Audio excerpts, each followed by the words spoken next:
मनिनगढ़ से इस वक्त की खबर आ रही है। मनिनगढ़ के कब्रिस्तान मोहल्ला में निर्ममता पूर्वक गौवंश की हत्या हुई है। पुलिस ने आरोपियों को गिरफ्तार किया है। बता दें, हिंदू संगठन व गौ रक्षा संगठन के लोग थाने पहुंच गिरफ्तारी की मांग की है। घटना को लेकर लोगों में आक्रोश दिखा है। बीते दिनों शहर से कई गाय गायब हो चुकी है। जी हां, मनिनगढ़ के कब्रिस्तान मोहल्ला में निर्ममता पूर्वक गौवंश की हत्या हुई है। पुलिस ने आरोपियों को गिरफ्तार किया है। वहीं हिंदू संगठन व गौ रक्षा संगठन के लोग थाने पहुंचे हैं, जहां घटना को लेकर लोगों में आक्रोश दिखा है।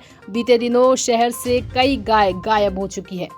मनिनगढ़ से इस वक्त की खबर आ रही है। मनिनगढ़ के कब्रिस्तान मोहल्ला में निर्ममता पूर्वक गौवंश की हत्या हुई है। पुलिस ने आरोपियों को गिरफ्तार किया है। बता दें, हिंदू संगठन व गौ रक्षा संगठन के लोग थाने पहुंच गिरफ्तारी की मांग की है। घटना को लेकर लोगों में आक्रोश दिखा है। बीते दिनों शहर से कई गाय गायब हो चुकी है। जी हां, मनिनगढ़ के कब्रिस्तान मोहल्ला में निर्ममता पूर्वक गौवंश की हत्या हुई है। पुलिस ने आरोपियों को गिरफ्तार किया है। वहीं हिंदू संगठन व गौ रक्षा संगठन के लोग थाने पहुंचे हैं, जहां घटना को लेकर लोगों में आक्रोश दिखा है। बीते दिनों शहर से कई गाय गायब हो चुकी है।